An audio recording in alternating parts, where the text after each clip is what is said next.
All right, cool, cool. Ring, ring. Hello. Hey, is Sean there? Yeah, this is Sean. Who's this? Hey, this is Adam with Century 21. I'm not sure, did I catch you at a bad time, sir? Um, what's this about? Yeah, well, I was just calling on the property on 123 Main Street. I don't know if you can help me, but are you by any chance associated with that property, Sean? Uh, yeah, are you a stalker? I don't understand. Yeah, no, I work as a real estate professional. I was just reaching out. I didn't know on that property on 123 Main Street. Are you maybe considering selling or listing the property at any time? No. No? Well, look, I was just reaching out, just trying to be of service, sir. Is there anything that I can do for you, anything that I can help with as a real estate professional? Can you walk my dogs? I don't do that, but if you need a good dog walker, I can refer you out, Sean. That'd be great. All right, all right. Well, look, I'll keep in touch. Just kind of take a shot. If you were ever going to sell or anything like that, do you have somebody you would work with as a real estate professional? Yeah, we have a lot of friends in the business. Okay. Look, I was just reaching out. Well, I do hope you have a blessed day, sir, and I really thank you for your time. All right, appreciate it. All right. Any feedback? Anybody? Yeah, he's got to close. Close what though? He didn't give me anything. No, He I'm doesn't. saying. Uh-huh. I came late on this, but I can already tell that you were a little bit passive on that call. Yeah. Yeah, but he wasn't, there was no feedback on it though. He said, no, stalker. Like usually when I cold call, there's like some interest and then I move forward. If not, move on. Again, I'm open to any feedback. So you guys tell me. Yeah, so we just did this last week. So when they're very vague, I don't know, it's up in the air. Yeah, uh, we haven't figured it out yet. That's when you just close. Like, being Uh-huh. up in the air is probably the number one reason out of the 100 people I talk to that they need to meet with somebody. So let's do this. Let's go ahead and get together tomorrow at 6 o'clock. You'll be presented with an actual plan to sell your home. And Mr. or Mrs. Seller, if you're not 100% convinced that I can sell your home, do you have to hire me? But he never said he wanted His to sell. his intro was it was, he started off with I'm with this company, so immediately I didn't want to talk to him. Oh, gotcha. Yeah, Yeah. it was there was no way to close on somebody like I So get it. Yeah. So maybe so my intro is bad. Again, Jose's on this call. He sells 100 homes a year to sellers and only works with sellers. So, Jose, do you want to give him a piece of the intro? I didn't hear the No, but intro. what? Yeah. So basically, he said, "Hi, I'm Adam with Century 21." That's how he started. Okay, and that's fine. And what was the seller's response? I immediately wanted to get off the call. What was it like? Hey, I don't want to work with a realtor. Or what was it like? What What would was your it, Adam? What was my response to that? uh your response pretty nonchalant, just like get me off the phone, like who are you? Nothing. So I was like, okay. Like I just kept Yeah. trying to I don't know how do you convert somebody that's like that? I don't know if that's Yeah, even but it's possible. not it's not like what the thing that you got to be clear on, it's not a matter of conversion. Okay. So I think we imagine that with a magical concoction of words, people will just like magically go into like a get hypnotized and do what you want. And that's not Yeah. what's true. So regardless of whether you say, hi, my name is John with Century 21, or hi, I'm a local real estate agent, or hi, my name is Aaron, I was calling about the home off 1265 Banana Street. Yeah. Is there some truth to if I say, hi, I'm an agent versus, hi, my name is Aaron, I'm calling with regards to the home on 1265 Banana Street. Is it true that there's less friction there? Yes. So it would probably be a good idea to pay attention to the initial conversation, like that wordage, that verbiage, right? Because Uh-huh. put yourself in the place of a consumer. If somebody calls you and leads with something like that, you're like, dude, I don't want to buy anything. And like, you just push them away. So Yeah. instead, if you were like, hey, my name is Adam and I'm a local real estate agent without the name of the company, or hey, my name is Adam, I'm calling about the home off 1265 Banana Street. This is Jose. That has a higher chance of somebody being like, yeah, this is Jose. Awesome. Well, the purpose for my phone call, now we can go into it, right? Uh-huh. Now, if somebody says to me like, yeah, dude, I'm not interested. That's okay. My job's to help you, Adam. It's never to talk you into doing anything. I guess I'm curious while I have you on the phone, and then I can go into answering a question. So I have to demonstrate empathy. Like, I understand that I'm bothering you. You're like, yeah, that's perfectly fine. My job's to help you. It's never to talk you into doing anything. I guess I'm curious when you kind of, I'll be sure to take it off my list, right? I guess I'm wondering, while I have you on the phone, the home's lovely, it's in a great geographic area. Was there any particular reason you were even considering selling it if I'm talking to an expired? Right. So it depends on who I'm talking to continue the conversation. A hot market script. He was calling circle prospecting. So, yeah, okay. So that's like, yeah, I'll be sure to take it off my list. While I have you on the phone, it's interesting. We're able to help this homeowner, sell their property for top dollar. And people are actually super surprised about what homes are selling for right now. It was a 5-bedroom, 3-bath. We actually got $1.3 million for the property. And we have a lot of homeowners like yourself. We have a lot of buyers actually that didn't get that home. So we can get top dollar for someone in the community. I guess I'm curious, which one of your neighbors do you know that might perhaps be interested in selling? So I'm not going to ask you directly. First, it's going to be like, well, which one of your neighbors? And you'd be like, oh, I don't know. Like, I hadn't really thought about it. That's cool. And if you don't mind me asking, how long have you lived in a neighborhood? So the goal and objective is to get them to just have a conversation with you. Right. And the best way to do that is to acknowledge what they're saying to you. Yeah, I get it. My intention is to help you. It's never to talk you into doing anything. I'll be sure to take you off my list. I guess I'm wondering, while I have you on the phone, and then ask a question, which will cause them to engage with you in some way. But it's never going to be perfect. Like, don't imagine like you'll get a perfect concoction, because people hang up on Jose, they hang up on me, they hang up on Sohail. You know what I'm saying? One just has a higher probability of them hanging up on you just based on so here's two things that I would say, Adam. So let's say that I've already said, hey, I'm working with Century 21, and he goes, hey, look, I'm not interested. I call this like a Hail Mary at that point. If they're like, or not, like, if they're like, I'm not interested, I'm like, hey, not a problem. Is it something you would consider in the future, or is the plan to keep the property forever? I immediately go into that. And by doing that, you're slamming the door shut on the option. So they might say something, well, like, not forever, Adam.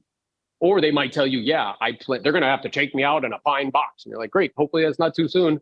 I appreciate your time. I wish you the best of luck, and you move on, right? Or you try to gather other data, because if they're like, yeah, they're going to have to take me out in a pine box. Okay, well, hopefully that won't be too soon. And, I've had a lot of conversations with homeowners like you. Now that the marketplace is beginning to shift and change, in a positive direction, we're getting ready to have some rate changes here. They've been requesting that I give them updates from time to time with regards to market conditions, and specifically with regards to price. And if you have an email address, I can make sure that you get those as well. And then I can capture data. So when you're making these types of phone calls, most people are like myopically focused on just setting an appointment, but there's multiple different data points that you can get. One is setting the appointment. 2 is asking them if they know anybody in the neighborhood that wants to sell. 3 is, can you get their contact information so you can put them in a database and start to drip on them over time? So there's multiple different things that you can pull from the conversation. The other thing I would give you is, I call this the Hail Mary. Like, if you really want to find out if somebody has any motivation, and let's say they're shutting the door down completely, do you know what a Hail Mary is in football? I mean, you just take a shot and you wish for the stars, A Hail Mary in football is when you throw it up in the air to the end zone and hope that one of your players is there to basically catch it. So what I refer to as the Hail Mary, like in real estate conversations, is, if I had a buyer that was willing to pay you a really good price, would you consider that? So like, I've had people that are like, no, I'm not interested. No, I would not sell. And then, well, what if I had a buyer that was willing to pay you a really good price? They're like, well, if you had a buyer, I would consider it. And that's like really my way of finding out, is there something here or is there nothing there? If there's nothing there, they're going to say, no, even if you had a buyer, I'm not interested. But if they say something like, well, if you had a buyer, I would consider it. Or do you have a buyer? There's something potentially there, and it requires that potentially you dig a little bit deeper as well, too. What about, are you open to a cash offer? You could. Anything that has it's got the same. That's like another form of a Hail Mary. You know, so It's if we had a cash offer that was very like, you know, really strong terms and conditions, would you consider it? Or is your plan to keep the property forever? And again, what we're trying to do is like flesh out where exactly are they? And to Jose's point, what you'll get is either like, nope, they're gonna have to take me out in a pine box, and then I move to capturing data, or if they're like, yeah, I mean, if it was like, you know, ridiculous offer, okay. And then I'm wondering, like, if let's say we were to able to get you that cash offer that was like ridiculous, do you think you'd stay here locally or would you go someplace else? Now we can continue the conversation and keep digging to find out like what's actually going on. Yeah. So that would be the clear the room, baby. Clear the room. That would be the Hail Mary. The other thing I was going to say is I think what Aaron was trying to explain earlier, and I'll explain it in a different way, is put yourself in a consumer shoe, right? And let's say that you receive a call from Zillow, and I go, "Hey, Adam, this is Jose Morales. I'm calling you from Zillow." What is your immediate thought that you think about as soon as I say that? You're guarded, and right away it's a scam or something like that. Like right away, you're something. What I think, because I've received calls from Zillow before. Okay. Like my reaction goes off. Oh, why did I answer this? Damn it! This guy's gonna fucking try to sell me some sort of pay per lead program, or he's gonna try to sell me leads, basically, right? Yeah. And I'm like, damn, it's not the right timing. I'm prospecting. Hey, dude, can I call you back? So like your defense mechanisms go up immediately, basically. So what Aaron was trying to say is that at the beginning of a conversation, if you were like, hey, I'm looking for Jose, this is Adam with Century 21, the very same things that happened to you on that phone call when I said Zillow happened to the consumer. So what he's suggesting is to change that up a little bit, where it's like, hey, I'm looking for Adam. Hey, Adam, I'm calling about your property on 123 Banana Street. What's your reaction now? If I'm just like, I didn't say, hey, I'm with Century 21. I didn't say I'm a realtor. I just said, I'm calling about your property on 123 Banana Street. Curious. Your curiosity, which that's what you want. So it's almost like if I say, hey, Adam, do you have any kids, Adam? No kids. Okay, so let's pretend you had a. Do you have a wife, a girlfriend? There's some single people on this call. Just saying. Just trying to figure it out. so let's say you have a dog. Yeah, we got a dog. What's the name of the dog? Caesar. All right, so let's say I call you like, hey, Adam, I'm calling about your dog Caesar. Yeah, what about it, Jose? You're like, what about it, right? I got your attention now, right? Which that's what you want. You want to get people, you want to build a little bit of curiosity at the very beginning, because if you have them build up that defense mechanism right away, your chances of getting through the conversation are reduced a little bit. So it's not going to be perfect. It's not like going to be like magically everybody's going to want to talk to you, but it'll increase the probability that they will, and you'll have more conversations. The other thing I think I just want to acknowledge, like, how long have you been doing this for, Adam? A few years. Okay. And what I'm aware of is we have to be very cautious of like this mental map of like, oh, well, like I couldn't even talk. They just like shut me down. You know what I'm saying? It's almost like victimy, where instead what it should be is, yo, I need to augment my approach. Agreed. I need to change what I'm doing. Like I need to be like mindful and thoughtful about like, hey, because what's wild is I've done this multiple times. I know Jose has done this multiple times, is there will be agents who are trying to connect with somebody and they're not able to, and I'll pick up the phone and set an appointment with them. And they're like, that's magic. I'm like, no, it's just a different approach. Agreed. And watching Jose do the same thing, where he's like, yeah, I'm making all these calls and everybody's hanging up on me. And then he'll go through and he's starting to get like, you know, he makes 10 contacts in an hour. And they're like, how'd you do that? It's just approach. That's all. It's augmenting what you're doing. And I think that's why you're here, Adam, right? Because obviously, like I think it's awesome that you're coming on to get feedback. Is there any other questions that you have, brother, or anything else that we can do to help you, or any other scenarios that you may have? No, and that's the biggest reason why I'm coming here is because I'm not successful and I'm getting the feedback, and I appreciate that from everybody coming. Not successful yet. Yeah, thank you. I got to figure that. Not successful yet. So, and I liked everything because in the beginning, I think what you guys are saying is curious. It's just as you switch up the script, you play these games, but I think you're right. Giving the script buys you 30 more seconds and just segmenting it out. One thing I'd like to add. Yeah, go ahead. Go ahead. Ask me a question. Yeah, I just like to ask and all that. Like everybody is different. How do you guys kind of structure your guys' script or conversations to kind of you can never get what you want, but at least get an idea of where you're pushing the lead. Because I think right now, sometimes at some point, Yeah, when but I get even it, in your thinking, like your language, what you're using lets me know that your approach is off. So you're saying like push Mm. people where you want them to go. You're saying things like, you're basically asking me, how do I structure my words to get people to do what I want? And that's not what we're doing here. So what we're doing here instead is what a more accurate thinking Well, is I how heard the can I whole ask call. questions? Wait a second, Sean. How can I ask questions to find out what the problem the consumer has and therefore determine if I can help them or not push them in a particular direction. Which is what he did. yeah, like I think maybe my word, yeah, I really ask the questions, I really listen. Maybe my wording is not like that, but my actions are, Correct. yeah, like Yeah, thank you for that, what I'm Sean. also, yeah, 100%. What I'm also aware of is language is a reflection of like thought. So even like, I want you to really like be honest with yourself. Uh-huh. Is your intention when you call people, is your intention to take or is it to serve? To Is serve. your He intention, was there to is serve. your intention, wait, Sean, is your intention to prove yourself worthy? Like I'm worthy of the business, or is it to connect with them? Is my intention to prove myself right about something, or is it to find out what their problems are? And the story of one is the story of all, right? So like independent of how I feel about things, independent of what I'm saying, the results are showing us that the approach is off. Agreed. And the approach is off because of thinking. Oh, Because agreed. thinking precedes behavior, and consistent behavior is what ultimately gets to the outcomes. Then how do you fix the thinking? Yes, by getting on calls like this and having people triangulate ideas with you that are believable. Believable being people that have produced consistently over an extended period of time the result that you want to produce. So even when you're saying with me like, oh, well, everybody's different. Oh, you know what you're also saying to me? Well, I'm like my own person, and like, I want to just kind of do it like, the way I like to do it, the way it vibes with my personality, like what I like.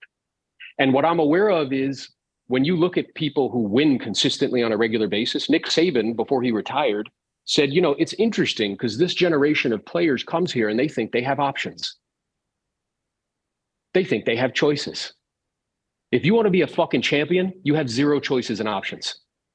You do it one way every single time, without exception, without fail. Not like, well, I'm just going to do it the way I like. It's like, no, that's not how it is, right? So what I would examine is like, okay, how much time and energy until now, and this only works if you're honest.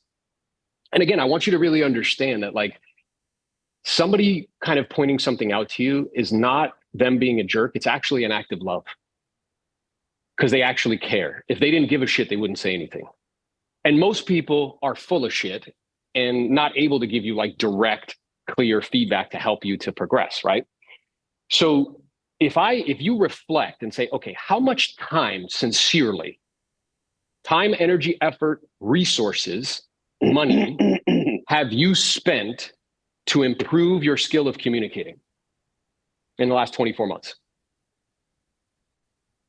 For communication? Yeah, on a scale from 1 to 10. How much time, energy, effort, resources, sacrifice have you made to acquire that skill? To be honest, I spent 3,500 last year for Sandler training. This year I spent another 2,000 for that. I've been working on that. So I'm actively some resources. Tell me this. How much time have you spent practicing? Not watching other people do it, but actually practicing doing it. Role play and practice consistently. So this year?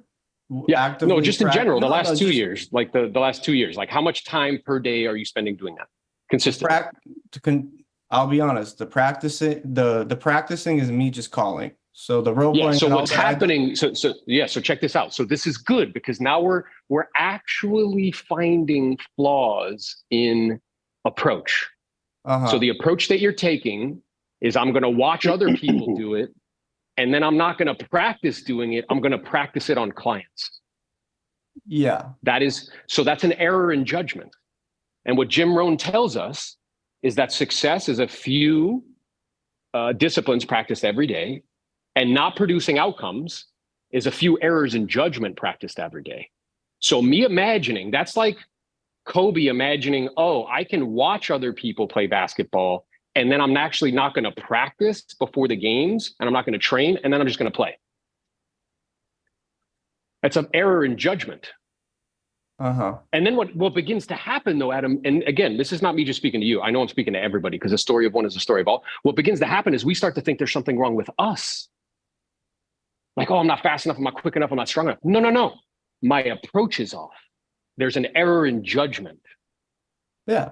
So here's what I would suggest or propose to you, right? I want to acknowledge you for stepping up. It's good. Most people don't. They sit in the shadows with their cameras off and they don't actually role play. So you're moving in the right direction. Number 2 is for the next 6 months, I would role play twice a day, 6 days a week. I role played twice a day, 6 days a week for 3 years. I told Jose to do the same thing when he tried to get into my schedule. And he was one of 1,000 people that actually listened to me. And now he's producing the outcomes. Right. So that's what I would propose or suggest to you is doing is more powerful than watching. Doing. So get into a role play group where you have a role play partner 5 days a week and you just practice setting appointments and have it be with people that are doing more transactions than you so they can point out to you in a loving way errors in judgment or approach, and you can augment the approach and then consistently over time become more skilled at this activity. Does that make sense to you? And that, to be honest, that's kind of to going back to that, like 2021, I had a role play partner. I felt like I crushed it. For the last 2 years, I didn't have anybody and just kind of working it. So I do want that. So and just so I know, like let's consider this, right? And I love that. And I love that you said that because like, hey, what I'm aware of is I was doing this previously. I got away from it. Well, I'm imagining, let me ask you a question. Was 2021 a good year for you? It was okay. It was just more, I never had, I'll be honest. Was it an amount of money that like you felt like comfortable with, good about? Was it more money than you made previously in real estate? Like how well? No. Nothing. Everything has been blah. I'll be honest. Okay. I'm nothing happy with my career. Nothing. Got happy. it. So why did you feel like you were crushing it? It just felt everything flowed a lot more easily. It was just more the deals came in, marketing came in, everything was just, I felt like it was more stable. I don't know why. Maybe the market, well, that's interesting. So yeah, the market conditions and everything. So what happened is we told ourselves a story. I'm good. I got it under control. So I can move away from the things that I know are important and valuable. No, I lost my partner. I wish I had it. My guy, he's not there. He went out. That's why I had a partner in business or a partner in life. No, I'm partner in business for that. Like the role playing. So that's why I'm looking at that. So here's what's interesting, Adam. Like, listen to me. I want you to really hear me. And this is going to be like one of the most powerful fucking conversations you have in the next 6 months. If you need a partner to go to the gym, you're never going to hit your goals and objectives. If you give up the moment that other people start to flake out, you're never going to hit your goals and objectives. So there are role play groups out there that you can plug into. You have to pay a little bit of money for them, but you can plug into them. The question is, am I just like a fan of my goals or am I devoted to them? You know what fans do? Fans, like, they clap, they sing songs, they go to events, they do that kind of stuff. You know what devotees do? They sacrifice time, energy, effort, resources. My sister, who owns a coffee shop, wants to buy another coffee shop and she can't, it's happening through brokers or whatever. Do you know what she did? She fucking drove to the coffee shop and spoke to the owner personally. There's no stopping her in her goals and objectives. And she's going to come up with, she doesn't have the money to buy it, but she's trying to get like creative finance to buy it. So if, like, in other words, if you're operating from a place like your one role play partner quit and that's why I quit, no, bro. Yeah, no, I agree. I'm going back to that. So like, that's why I'm looking for good. And what I'm addressing is that type of thinking. I have to let go of that. I have to be like, yo, I will find, look, I will either find the way or make the fucking way. Yeah. This is all true. I understand. I have that mentality. I'm not Good. Now, I'm here's with what I'm you. aware of is you can tell me you have that. And what I'm aware of is keep coming to this so you can show me. Because I'm not interested in people's words. I agree. I'm not interested in people's intentions, because everybody has great intentions. I understand. What we're talking about is execution. I got it. It's very simple. It's clean. Adam and Sean, I had the good fortune of hearing the role play from the beginning. Can you hear me okay? Adam, Yes, can you hear me? We can hear you. Good. Yes. Yeah, good. So in that role play, what I picked up was that, well, first of all, you're very coachable and you're getting a whole lot of love on this call. And yeah, I'm open to it. Like I'm hopefully, not. Hopefully you find the love real palatable.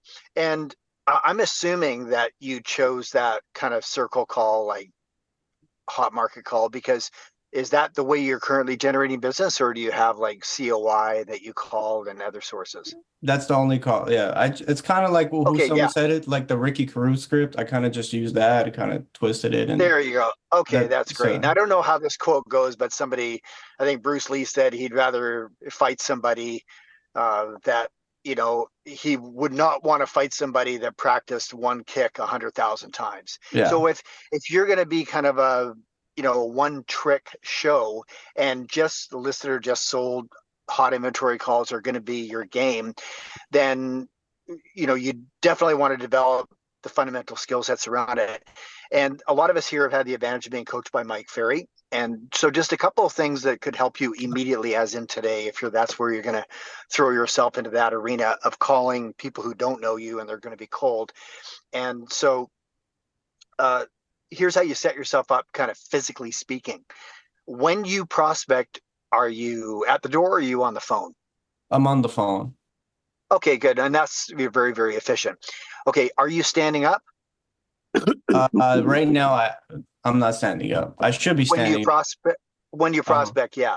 It's okay. We don't use the word should on this call.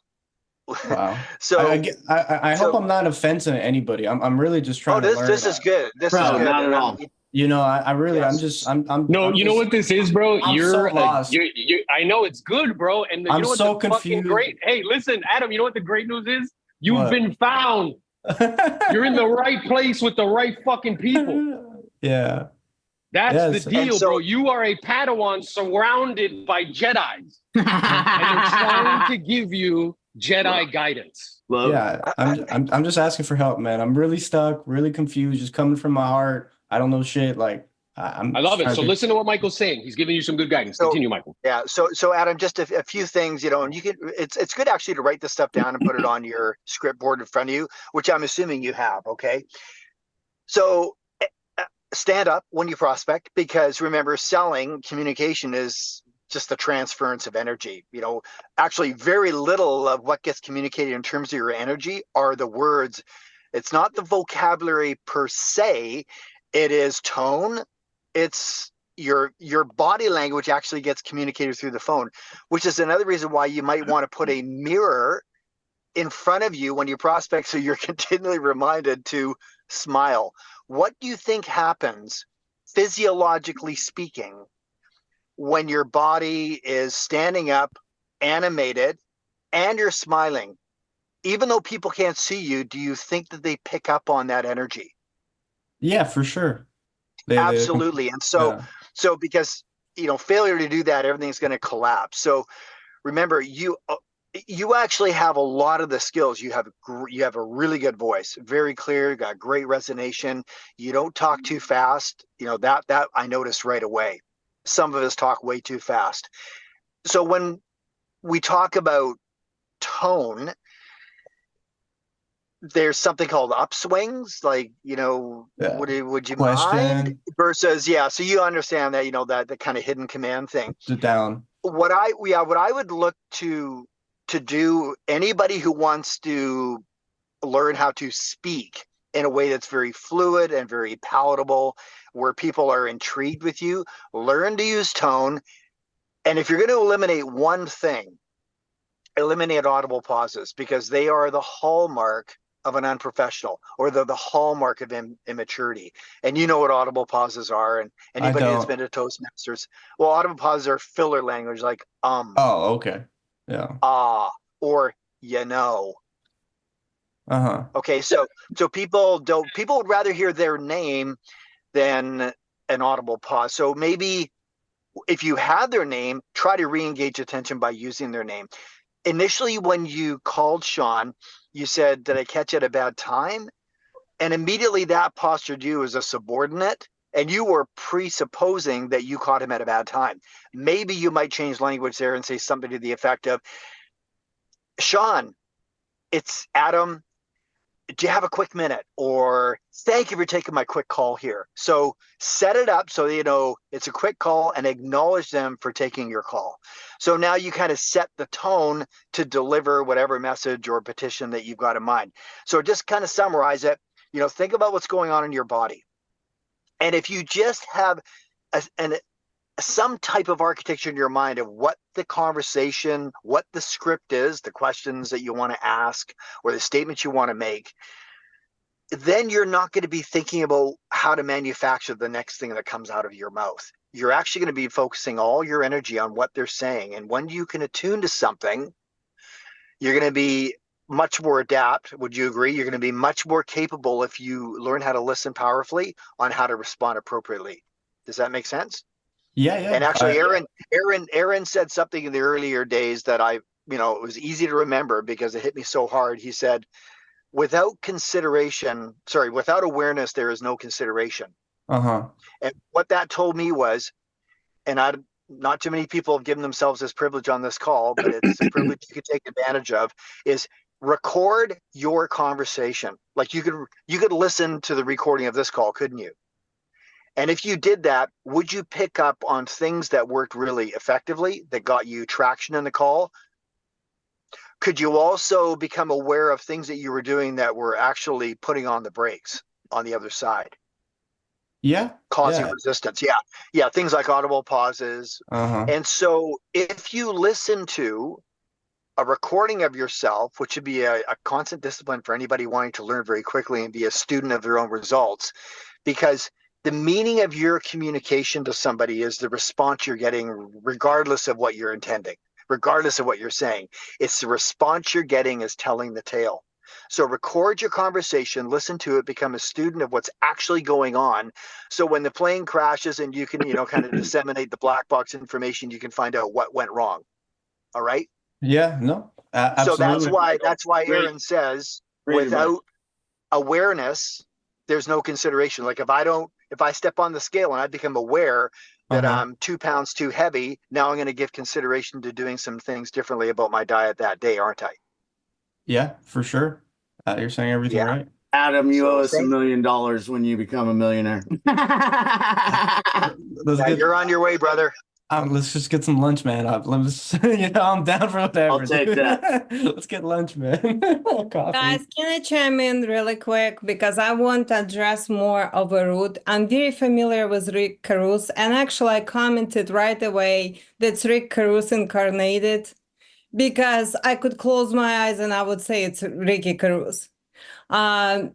Because the whole goal is to build a friendship over the phone, and the scripts that we use and the approach we use is quite different. So it might be a little bit confusing, which was in the beginning, he said, but the person said, right? So from that approach, it sounded like there was no future, but I gotta tell you, you found like treasure right now, because there are tons of opportunities using different approach.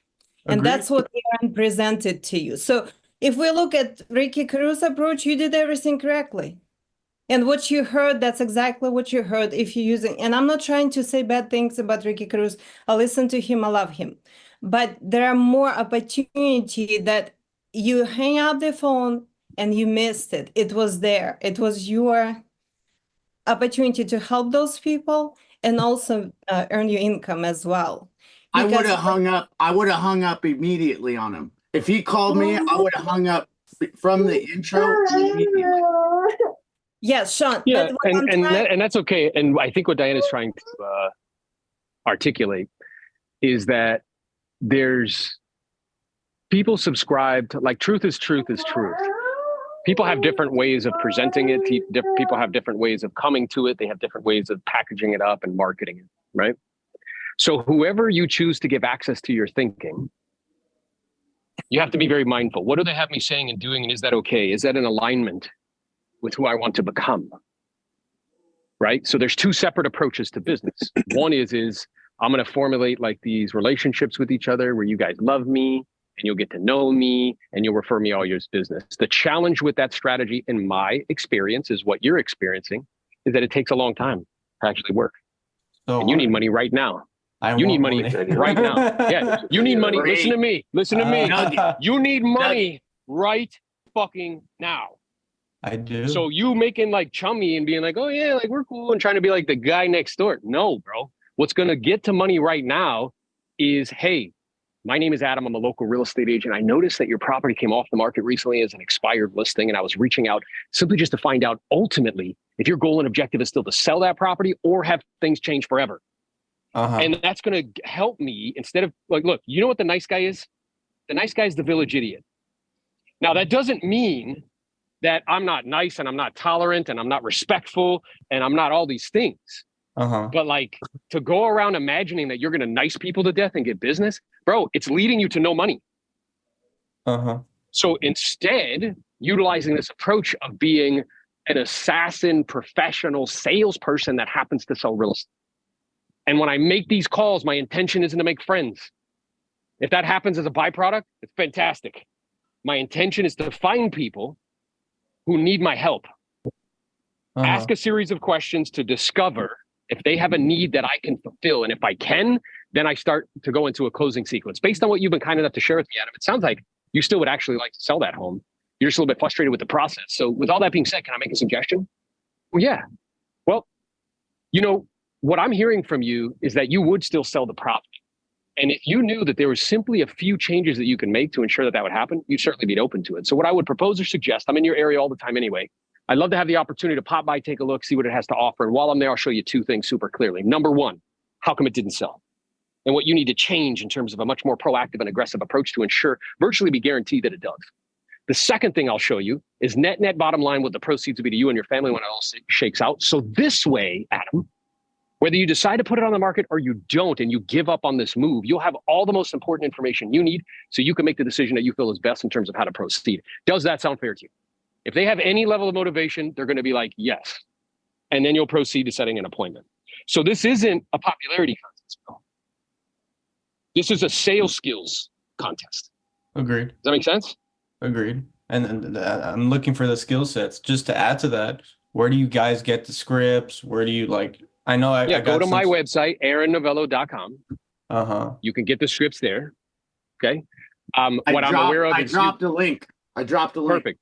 He dropped the link in the chat. You can go to YouTube. All of these calls are recorded. You can watch all that stuff. I drop millions of dollars worth of game for free on a regular basis. Go check out Jose's podcast. He's dropping bombs all the time and millions of dollars worth of value. So again, it's getting like, I'm aware that what you're looking for, you're the hero in your own story, and you're looking for the right guide.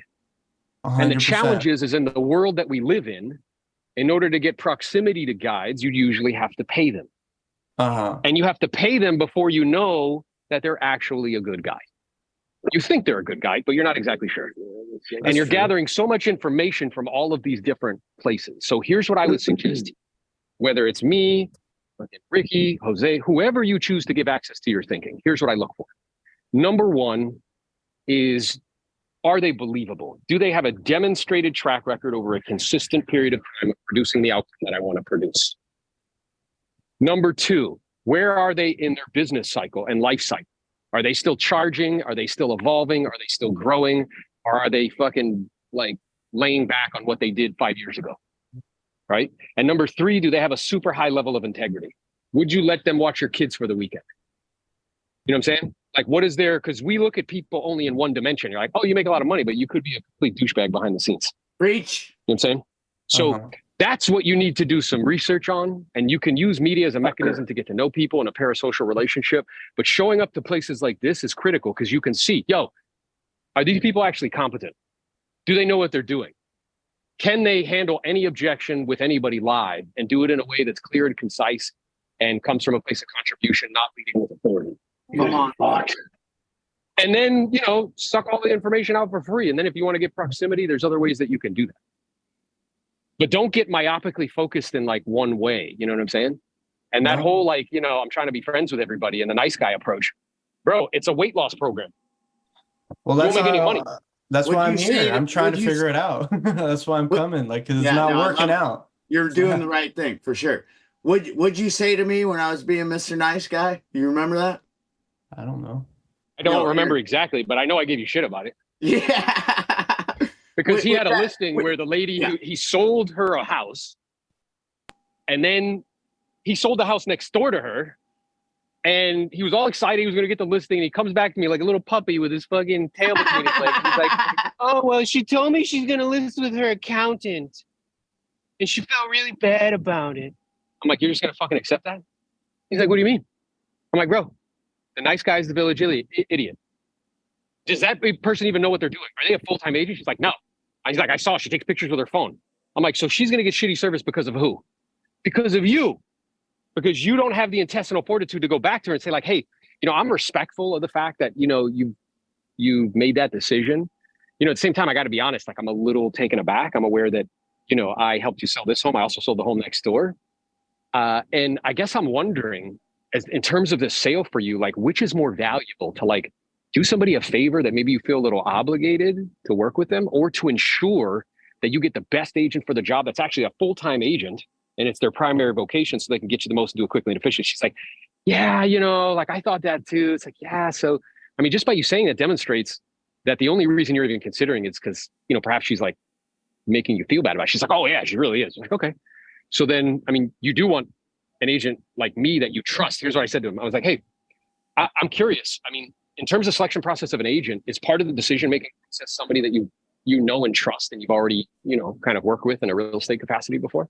She was like, yeah. It's like, all right, well, being that I sold your home and the one next door, I mean, is it safe to say that you can trust me in a transaction? I sold three or four homes. It was crazy. Right. But because you weren't Mr. Nice Guy, what happened? Yeah, she was going to list with this idiot. And what happened instead? Listen with me and you saved me 30,000. You're welcome, bro.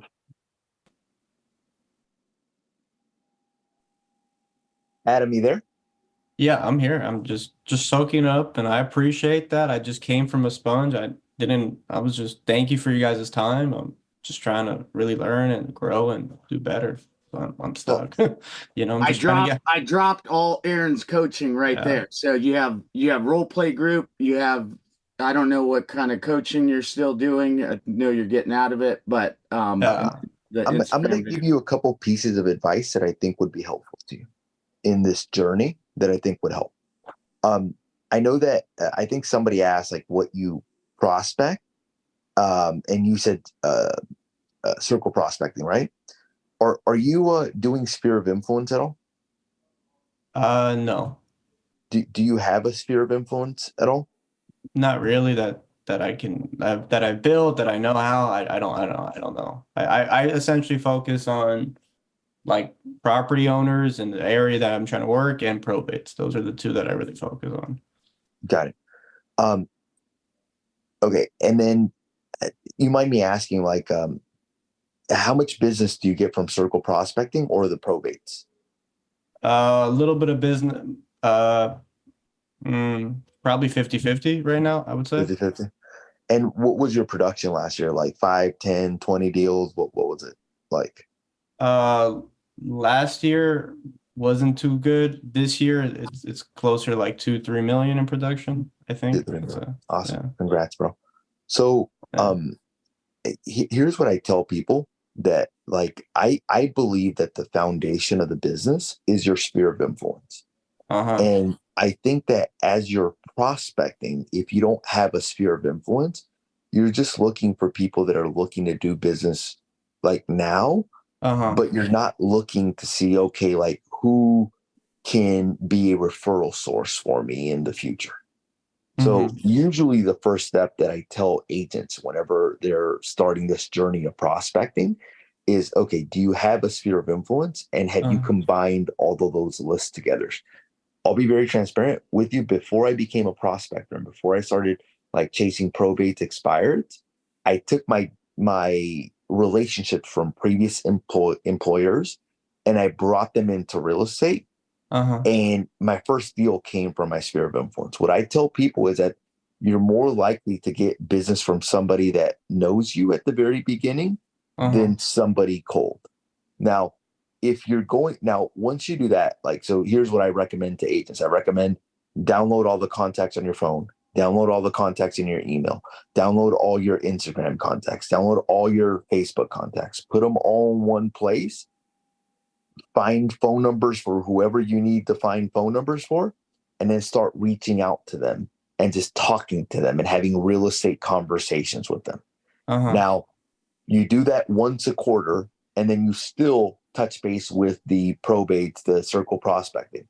Now, what you're doing is, as you're circle prospecting and as you're talking to probates, attorneys, different people, you're looking for people that could be potential referral sources, and you're adding them to your sphere of influence, and you're keeping them up to date about the real estate market and asking them for business. Now, if you're going to go into the cold world, like the probates, the expireds, you have to understand that the reason it's harder to get business from that group of people than it is from your sphere of influence is there's a lack of trust. They have no idea who you are. They've never done business with you. So the most important thing that you have to build is you have to build trust with them. And the way you build trust with them is by improving your communication skills. So when I got into the business, the best thing that Aaron asked me, he said, Jose, what is your competitive advantage in the marketplace? And what I said is, well, I'm nice. I'm a hardworking person. I do the right thing. I said all kinds of things that really didn't have any impact. But what he told me was like, look, Jose, if you're going to compete, you got to have a competitive advantage. Then I asked him, I said, what is your competitive advantage? He's like, I am the most skilled agent in my marketplace. And I said, well, tell me more about that. He's like, look, I made a decision that I am going to be the best communicator and the best presenter in my marketplace. I'm like, how are you going to do that? He's like, well, I practice twice a day, 6 days a week. So what I did, because I heard what he was doing at that time, and at that time, he was probably closing 100 deals. I was maybe closing like 10, 15, maybe 20 deals. I said, okay, if this guy does 100 deals a year, and he said that his competitive advantage is going to be his skills, and the way he's going to get there is by practicing twice a day, 6 days a week. I literally just modeled that. I said, okay, I'm going to practice twice a day, 6 days a week. And I followed that schedule, and I got role play partners. What ended up happening over time is that, like, let's say you're practicing 1 day a week, right? That's 30 minutes a day. In a month, that's 2 hours. In a year, that's 24 hours, right? Let's say I'm practicing twice a day for 30 minutes. In a day, that's an hour. In a week, that's 7 hours. In a month, that's 28. In a month, I've already practiced more than what you're practicing in a year. In a year, it's probably like 300 hours. So you compound that over time, like 3 years, 5 years. What do you think is going to happen? Like, if I'm practicing 400 hours in a year and somebody is practicing 30 hours in a year, over 3 to 5 years, what do you think will begin to happen? You get the Mamba mentality right there. What will begin to happen is that over maybe not a year, maybe in a year, people are looking at us and it's very like similar.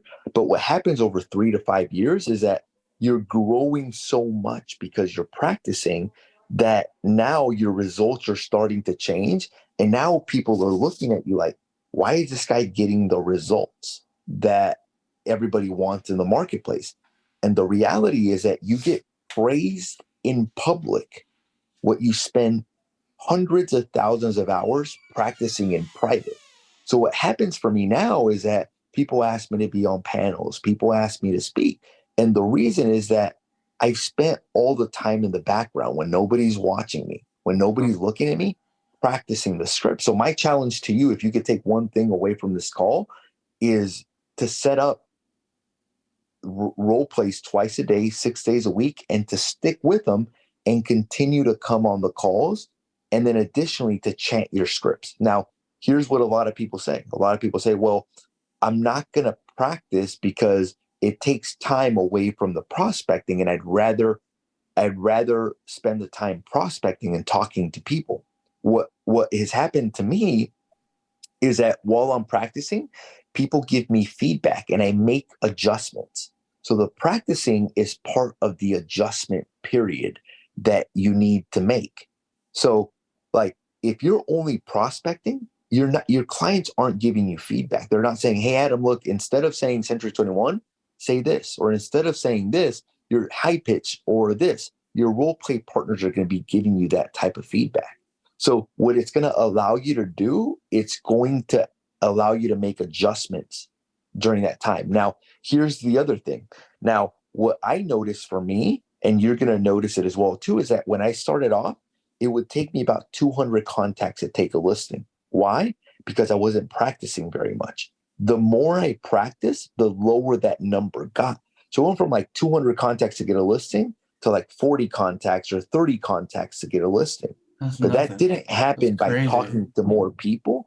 It happened by practicing, chanting, and becoming a student of the game.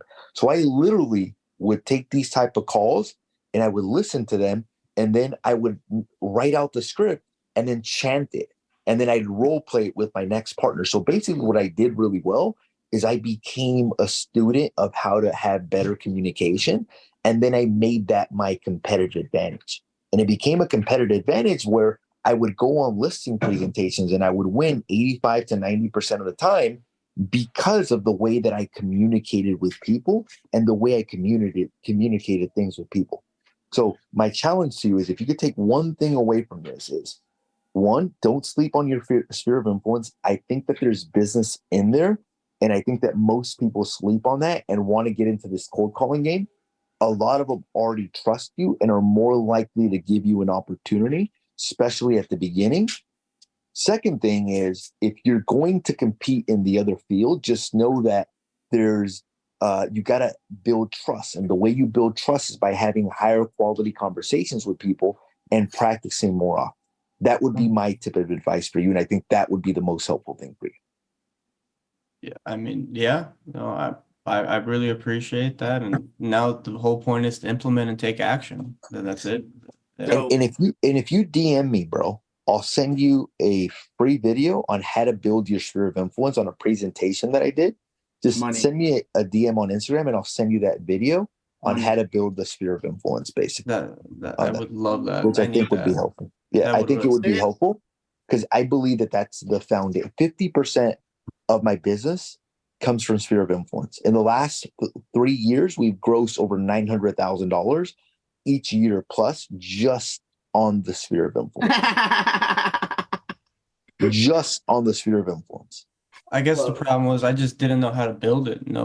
Kind of. Yeah, so I did a video presentation on it, and it'll teach you how to build it, and it'll show you the numbers as to how much business comes from a sphere of influence, and it'll teach you, even like, let's say you don't have a phone number for them, it'll teach you how to get it, bro, and everything like that. But just DM me and I'll help you with that to help you out. Luis Jr. But keep coming on the calls, and we'll help you in whatever way that we can to basically augment the different approaches. That way you can start augmenting the results, basically. Yeah, I was just looking for a coach, man. So I'm looking for. Hey, look at Cassie. She's like biting her nails, like, oh my God, I can't believe it. Yo, so I gotta bounce. Listen to me.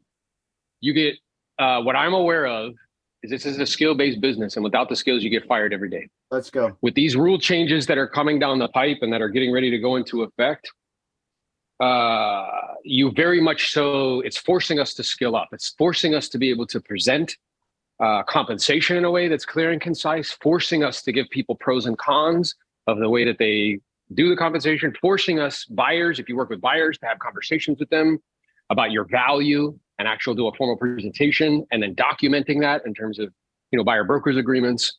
So if you're making a commitment to be in this business for the next 5-10 years, you're making a commitment to be a world-class communicator. And if I was to look at your library, if I was to look at the time that you spend and what you give your attention to, would I say, yo, you are a serious student of communicating? If the answer is no, I have to rectify that. So, hey, the main one right here. There you go. Make it a great day. Later, guys. Love you, bro.